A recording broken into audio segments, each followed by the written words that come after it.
అప్పట్లో ఈ ఇండస్ట్రీ ఎలా ఉండేది సార్? అంటే సినిమా మార్కెటింగ్ పరంగా కావచ్చు, టాప్ హీరోస్ని సినిమాలు చేయడానికి కన్విన్స్ చేసే విధానం కావచ్చు, మీ డైరెక్టర్స్ మధ్యలో ఉండే ఆ పోటీతత్వం కావచ్చు, అంటే ఎలా ప్లాన్ చేసేవారు మీరు అప్పటి ఆ స్ట్రెస్ని, కాంపిటీషన్ని హ్యాండిల్ చేయడానికి?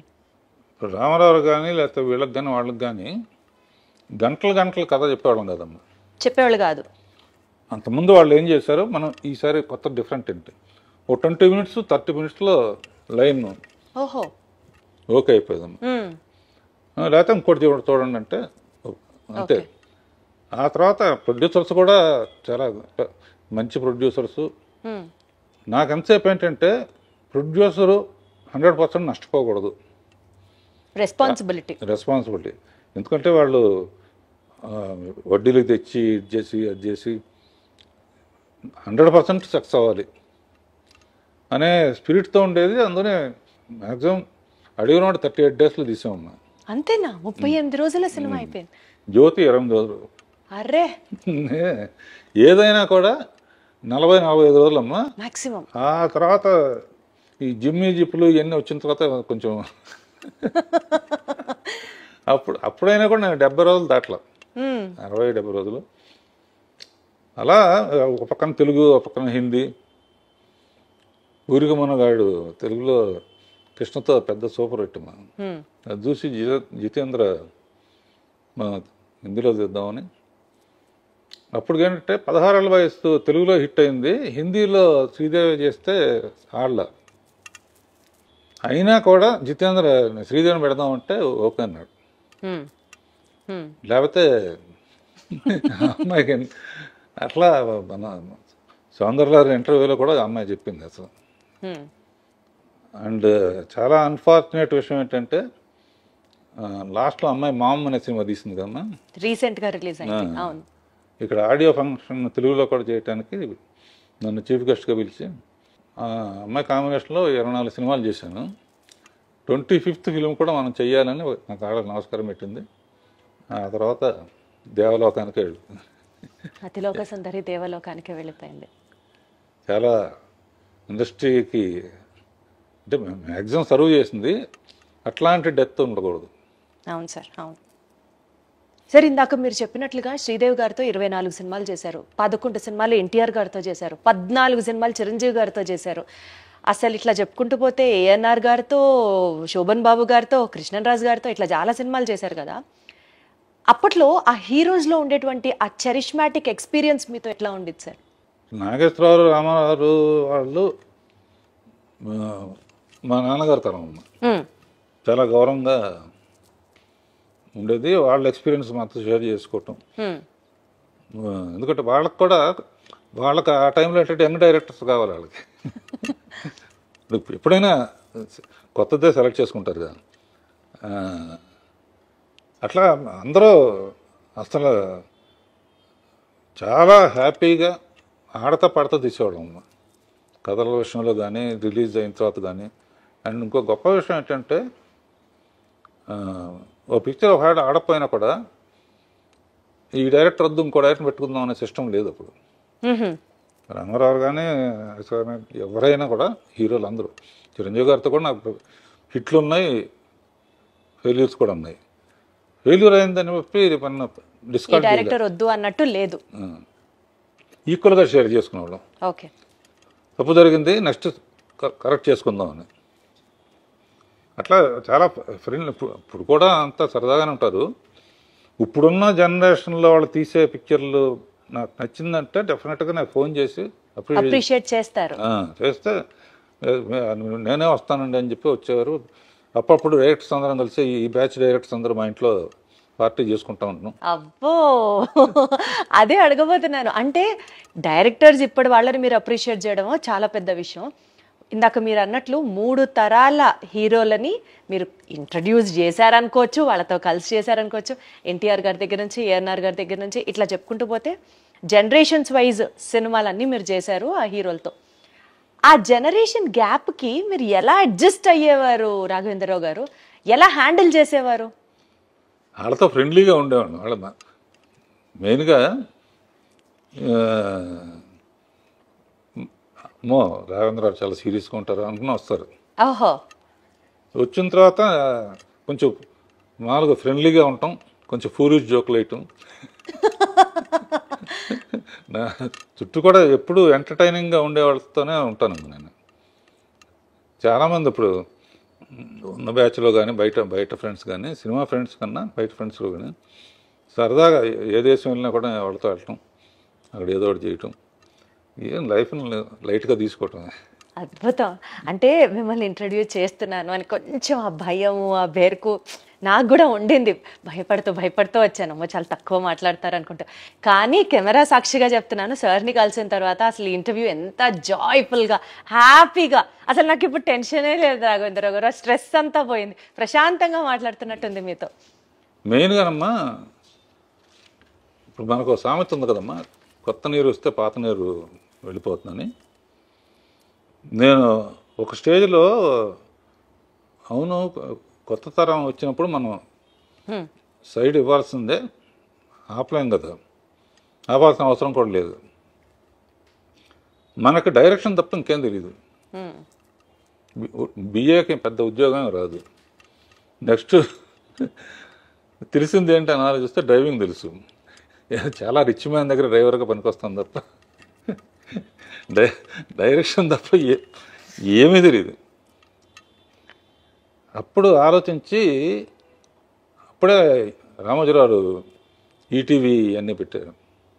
సీరియల్స్ చేసి శిష్యులకు అప్పచెప్పి రష్ చూసి అప్పుడప్పుడు షూటింగ్ దగ్గరికి వెళ్ళి మ్యూజిక్ చేసి సినిమాలాగానే ఉంటుంది అని శాంతినివాసం అని మొదలుపెట్టి రాజమౌళిని డైరెక్టర్గా పెట్టాము. ఓ, అలా మీరే ఇంట్రడ్యూస్ చేశారా? అంతకుముందు నాకు చంద్రబాబు గారు ఎలక్ట్రానిక్ మీడియా అడ్వైజర్గా నాకు అవకాశం ఇచ్చినప్పుడు రాజమౌళి, ముళ్ళపూడి వర, గంగరాజు వీళ్ళందరూ కూడా యాడ్స్ చేసేవాళ్ళు సోషల్ అవేర్నెస్ కోసం. అద్భుతంగా చేసేవాడు రాజమౌళి.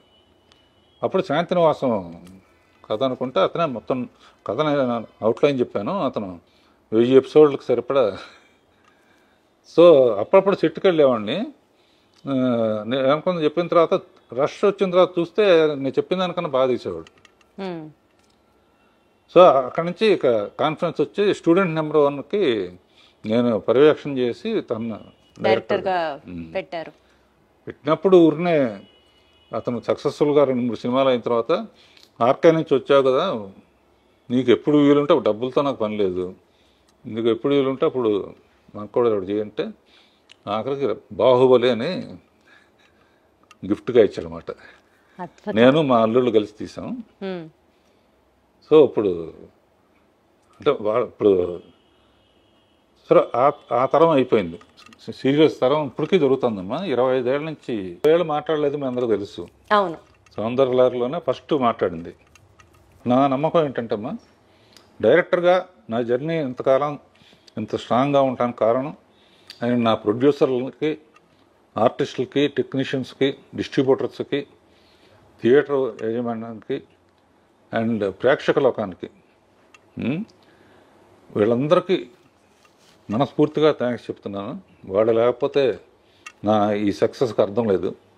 అండ్ ముఖ్యంగా పర్టికులర్గా నేను వాళ్ళ ఇంత సక్సెస్ఫుల్గా ఉండటానికి రీజన్ ఏంటంటే మంచి ముహూర్తం ఏంటంటే పూజ్యులు విశ్వఖ్యాత నట సార్వభౌమ ఎన్టీ రామారావు గారితో అడవిరాముడు చిత్రంతో నా జర్నీ కమర్షియల్ డైరెక్టర్గా స్టార్ట్ అయిందమ్మా.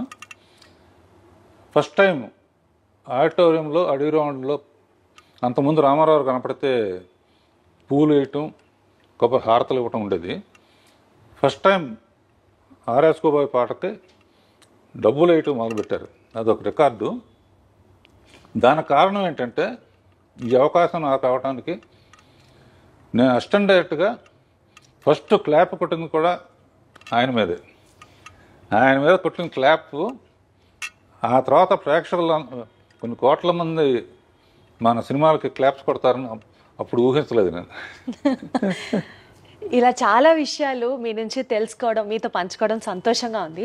ముఖ్యంగా అండి 50 ఏళ్లలో 110 సినిమాలు చేయడం అదొక మామూలు రికార్డు కాదు. అంటే ఒక ఫిల్మ్ మేకర్గా, ఒక డైరెక్టర్గా 50 ఏళ్ళు కంప్లీట్ చేసుకున్న వాళ్ళు, మేబీ హాలీవుడ్లో మనం చూసుకుంటే స్పిల్స్బర్గ్ గారి దగ్గర నుంచి, మార్టిన్ సోర్సెస్ గారి దగ్గర నుంచి, ఇట్లా కొంతమంది ఉంటే ఉండొచ్చు గాక, కానీ భారతదేశంలో 50 ఏళ్లలో 110 సినిమాలు, అందులో అసలు 70కి పైగా సినిమాలు, 100 డేస్ కంప్లీట్ చేసుకోవడం, 26 సినిమాలు రజితోత్సవాలు పూర్తి చేసుకోవడం, 4 సినిమాలు గోల్డెన్ జూబిలీ సెలబ్రేషన్స్ పూర్తి చేసుకోవడం, ఇది కాక 4 సినిమాలకి మీరు దర్శకుడిగా ఒక పర్యవేక్షణ చేయడం, అసలు ఇవన్నీ ఒక మామూలు విషయం కాదు రాఘవేంద్రరావు గారు. ఈ మ్యాజిక్ని ఎలా సాధ్యం అయ్యేలా చేశారు మీరు? అంటే ఎప్పుడు ప్రతి ఫీల్డ్లోనూ కాంపిటీషన్ స్పిరిట్ ఉండాలమ్మా. నాకు అసిస్టెంట్ డైరెక్టర్గా ఉన్నప్పటి నుంచే, అసిస్టెంట్ డైరెక్టర్ ముందు కాలేజీలో ఉన్నప్పుడు కూడా ఏంటంటే మెడ్రాస్లో ఉండేవాళ్ళం. కాలేజీకి పుస్తకాలకి ఇచ్చిన డబ్బుని సినిమాల కోసం, తెగ సినిమాలు చూడటం కోసం ఖర్చు పెట్టేవాడిని. మా ఫ్రెండ్ పుస్తకాలతో చదివి పాస్ అయ్యాను. మా ఫ్రెండ్ ఏమో 3 సార్లు తప్పాడు. అలా చూసి నడిచి మౌంట్ రోడ్ నుంచి నడిచి వస్తూ ఉంటే ఈ షాట్ ఎట్లా తీశారు, ఈ షాట్ ఎట్లా తీశారు, మనం అయితే ఎలా తీయాలి అనే ప్యాషన్ విపరీతంగా ఉండేదమ్మా.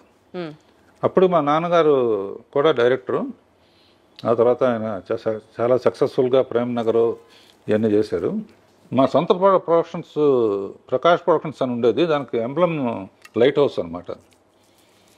సొంతంగా తీసిన సినిమాలు చాలా అడ్వాన్స్ ఐడియాగా తీసేవారు ఆయన.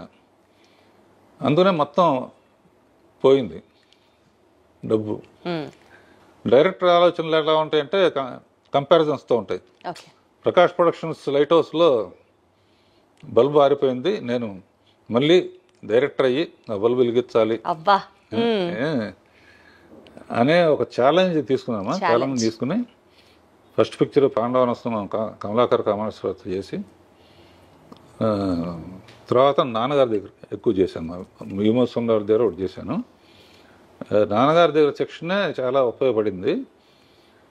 నాన్నగారితో త్రిజన్మ ఇది తీస్తున్నప్పుడు రామానాయుడు గారు, నాన్నగారు ప్రేమనగర్ కనెక్షన్స్తో నేను మ్యూజిక్ విషయంలో కానీ, ఈ విషయంలో కానీ నా యాక్టివిటీసు ఇవన్నీ చూసి, రాఘవేంద్రరావు ఫస్ట్ డైరెక్షన్ నాకే చేయాలి నువ్వు అని చెప్పారు. చెబితే మా ఫాదర్ ఏమన్నారంటే ఇంకొంచెం ఎక్స్పీరియన్స్ ఉంటే బెటర్ అని చెప్పి అలా పాపం. అందుకనే సౌందర్యలహరిలో ఫస్ట్ నేను నాయుడు గారితోనే స్టార్ట్ చేశాను.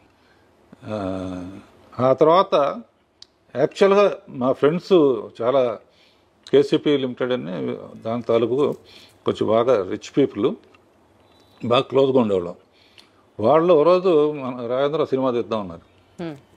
తీద్దామంటే నేను అందరిలాగా ఎందుకు, శ్యామ్ బెనగల్ వాళ్ళలాగా మంచి ఆర్ట్ ఫిల్మ్ తీయాలి, ₹1,00,000 తీసి రికార్డు చేయాలి, కొత్త ఆర్టిస్టులు ఎవరికి డబ్బులు ఇవ్వటం లేదు, ఎవరు ఫుడ్ వాళ్ళు తెచ్చుకోవాలి, ఇటువంటి పిచ్చి ఆలోచనలతో వాళ్ళకి చెబితే ₹1,00,000 సినిమా కాదు, కాస్ట్లీ సినిమా తీయాలి, ఫస్ట్ పిక్చర్తోనే జగపతితో పోటీ పడాలి, రామానాయుడు గారితో పోటీ పడాలి. సో ఒక డైరెక్టర్గా అది డిఫైనింగ్ మూమెంట్ అనమాట. అసిస్టెంట్ డైరెక్టర్ నుంచి డైరెక్టర్గా ఆ ఛాలెంజ్ని యాక్సెప్ట్ చేస్తూ అప్పటి పరిస్థితులకు తగ్గట్టుగా వండర్ఫుల్ అండి. నేను ఏం చేస్తానో ఎలా తీస్తానో కూడా నా మీద నమ్మకంతో ఇచ్చిన ప్రొడ్యూసర్స్ మొట్టమొదటి ఇచ్చిన వాళ్ళకి మర్చిపోకూడదు కదమ్మా. సార్, ఆ హంబుల్ క్వాలిటీ ఎన్ని జనరేషన్స్ మీ నుంచి నేర్చుకున్నా సరే ఇంకా చాలా తక్కువే అవుతుంది. అది మే 2, 1977 టాలీవుడ్కి ఒక గొప్ప దర్శకుడు పరిచయం అయిన రోజు. బాబు సినిమా రిలీజ్ వెనకాల ఒక కథ ఉంది అని విన్నాము. అంటే మీరు ముహూర్త బలాన్ని గట్టిగా నమ్ముతారని, ఆ ముహూర్తానికి ఆ సినిమాని విడుదల చేయాలి, కానీ అప్పట్లో కాబట్టి కరెంటు కోతలు అవి ఉంటూ ఉంటాయి, సో టైంకి రిలీజ్ చేయలేకపోతున్నాము అని చెప్పి మీరు ఒక పోస్టర్ వేసి అందరికీ పంచారట. సో ఆ ఎక్స్పీరియన్స్ని గుర్తు చేస్తూ ఆ టైంలో ఎలాంటి సవాళ్ళని ఎదుర్కొన్నారు రాఘవేంద్రరావు గారు మీరు? అంటే ఒకటమ్మా, ఏప్రిల్ 28 ఒకటి, మే 2 ఒకటి, మే 9 ఒకటి, ఈ 3 సెన్సేషన్. బాబు కూడా 28 రిలీజ్ అవ్వాల్సిందే, మే 2కి వచ్చింది. అడవి రాముడు April 28 super duper hit. Baahubali April 28 2 అరే సూపర్ డూపర్ హిట్. వండర్ఫుల్. మే 2 నా ఫస్ట్ పిక్చరు. మే 2 అమరావతికి మళ్ళీ పుట్టినరోజు. అంటే మనం బెదవాడాలం కనుక ఖచ్చితంగా అమరావతితో కనెక్ట్ అవుతాం. రైట్. మే 9 రేపు one of my Jagadeka Veerudu Athiloka Sundari మా అందరి ఫేవరెట్ సినిమా రీ రిలీజ్ అవుతుంది అప్పుడు కూడా. సో ఈ 3 డేట్స్ గోల్డెన్ మెమరీస్ ఉంటాయమ్మా. అండ్ ఎప్పటి నుంచో నాకు ఈటీ చూసినప్పటి నుంచి ఫ్యాంటసీ సినిమా తీయాలని, ఫస్ట్ ఫ్యాంటసీ సినిమా డైరెక్ట్గా కొన్ని కేవరెడ్డి గారు 1-2 తీశారు, కానీ యాక్చువల్ ఫ్యాంటసీగా అక్కడి నుంచి రావటం అది అంటే అది క్రెడిట్ అనుకోవట్లేదు. రైటర్ చక్రవర్తి ఐడియా చెప్పాడు, తర్వాత జంజాల్ గారు, ఎండమూరి వీరేంద్రనాథ్, విజయేంద్ర ప్రసాద్ మేమందరం కలిసి అది తీసాం. రేపు 9వ తారీఖు నాకన్నా మా టీం అందరూ ఉత్సాహంగా ఉన్నారన్నమాట. అసలు మేమందరం ఫ్రెండ్స్ ప్లాన్ చేసేసుకున్నాము. అక్కడ కేక్ కటింగ్ కి అక్కడ అసలు ఫుల్ హడావిడి చేయడానికి ఫుల్. అంటే ఫస్ట్ టైం ఆ సినిమాని కొన్ని లక్షల సార్లు చూసినా ఇంకా సినిమాని ఇప్పుడు మళ్ళీ థియేటర్కి వెళ్ళి చూడాలి అన్నది మాలో కూడా ఫ్యాన్స్ గా కూడా బోలెడంత ఎక్సైట్మెంట్ ని నింపే ఒక సినిమా అది. అదేనమ్మా. ఇప్పటికీ దత్తు గారు కానీ చాలా మంది జగదేక వీరుడు అతిలోక సుందరి మళ్ళీ తీయమంటారు. నేనేమంటా అంటే అదే పేరు పెట్టి వేరే సినిమా తీసినా బాగుండదు. అదే సినిమా తీయాలంటే మళ్ళీ కంపారిజన్ వస్తుంది. ఇప్పుడు చిరంజీవి కొడుకు రామ్ చరణ్తో తీసాం అనుకో, శ్రీదేవి కూతురు అనుకో, మనుషులు మారారు కానీ వాళ్ళే గుర్తుకు వస్తూ ఉంటారు. 100% రైట్ సార్ మీరు. పైగా మ్యూజిక్ ఏమో మార్చకూడదు. అంతకన్నా గొప్ప మ్యూజిక్ ఇళయరాజా గారు మహానుభావుడు. ఒకసారి ఊరిని సరదాగా చెప్తాను, ఇళయరాజా గారు నేను ఎప్పుడు మాట్లాడినా కదా, ఆయనకి ఏదో ఫంక్షన్ వస్తే ఇక్కడికి వచ్చాడు ఆయన. అందరూ మాట్లాడిన తర్వాత రాజా గారు మాట్లాడడం, ముందు డైరెక్టర్ గారిని మాట్లాడమనండి రాఘవేంద్ర గారిని, నేను ఆయన మాట్లాడరంటే ఇప్పుడు అదేం కుదరదు, ఆయన మాట్లాడితే నేను మాట్లాడతాను అంటే, సార్ నన్ను క్షమించండి నేను ఎప్పుడు మాట్లాడలేదు స్టేజ్ మీద, అంటే మీరు మాట్లాడితే మాట్లాడతా లేకపోతే దిగిపోతాను. అప్పుడు ఒక మాట చెప్పాను అనమాట, ఇళయరాజా గారు జగదేక వీరుడు అయితే ఆయన సంగీతం అతిలోక సుందరి అని. భలే చెప్పారు.